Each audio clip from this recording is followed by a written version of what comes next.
Akashvani Adilabad 100.2 FM మనస్సు నిండా.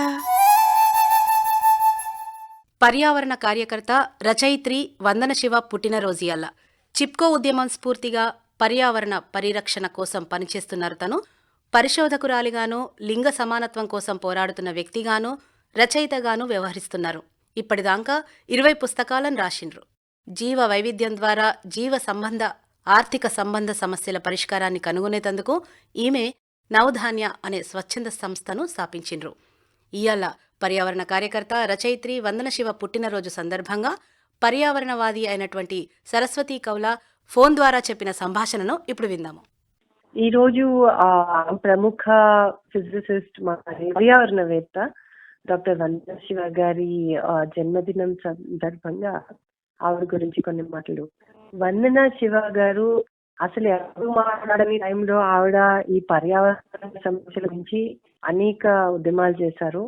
ఆవిడ మొట్టమొదట చిప్కో మూవ్మెంట్ లో పాల్గొన్నారు. ఆ తర్వాత అనేక విధాలైనటువంటి విషయాలు, ముఖ్యంగా వ్యవసాయ సంబంధిత విషయాల మీద, అది మన రసాయన వ్యవసాయం గురించి, ఆ తరువాత ఇంకా ఆవిడ చేసిన గొప్ప కాంట్రిబ్యూషన్ ఏదైతే ఉందో మన సమాజానికి, భారతదేశానికి ఏదైతే జీవ వైవిధ్యము, మన ప్రకృతి వరప్రసాదంగా వచ్చినటువంటి ఎన్నో జీవ వైవిధ్యమైనటువంటి మొక్కలు, అలాగే మూలికలు ఎన్నో ఉన్నాయి. ఉదాహరణకి నీమ్ అంటే వేరు, అలాగే రోజువారీగా వాడుకునే ఈ 2 పదార్థాలని పేటెంట్ చేశారు బయట దేశాల్లో. పేటెంట్ చేయడం అంటే దాని మీద వాళ్ళకి హక్కు, అది మనం గనక వాడుకుంటే వాళ్ళకి మనం డబ్బులు కట్టి వాడుకోవాలి. ఎంత దారుణమైన విషయం అంటే, మన దేశం యొక్క సంపదని, అది ప్రకృతికి ఇచ్చినటువంటి సంపదని మనం ఎవరో దాని మీద వాళ్ళ హక్కు యాజమాన్యం చేసుకుంటే దానికి మనం వాళ్ళ డబ్బులు కట్టి మనం అని ఇంట్లో వాడుకునేటటువంటి కసుపు, వాటికి అన్నిటికీ ఎవరికో మనము కప్పం కట్టడం అనేది చాలా దారుణమైన విషయం.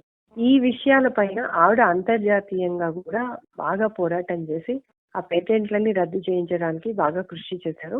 అంతేకాకుండా మన దేశంలో అసలు ఎవరికీ తెలియనప్పుడు కూడా ఈ జన్యు మార్పిడి పంటల గురించి ఆవిడ పనిచేశారు. జన్యు మార్పిడి ఆహార పంటల గురించి, విత్తనాల గురించి జల్లోకి తీసుకెళ్లారు. వాటి గురించి చాలా పెద్ద ఉద్యమాలు నడిపించారు.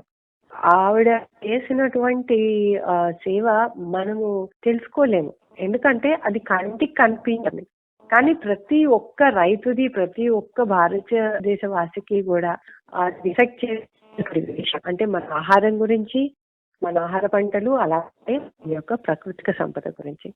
చాలా సంతోషం, ఎందుకంటే ఆదిలాబాద్ ఆకాశవాణి కేంద్రం వాళ్ళు ఈరోజు ఆవిడని తలుచుకొని ఆవిడ జన్మదినాన్ని మీరందరూ జరుపుకుంటున్నందుకు ఆవిడకి కూడా జన్మదిన శుభాకాంక్షలు. పర్యావరణ కార్యకర్త రచయిత్రి వందన శివ పుట్టినరోజు సందర్భంగా పర్యావరణవాది అయినటువంటి సరస్వతి కౌల ఫోన్ ద్వారా చెప్పిన సంభాషణ అది. ఆకాశవాణి ఆదిలాబాద్ 100.2 FM మనస్సు నిండా.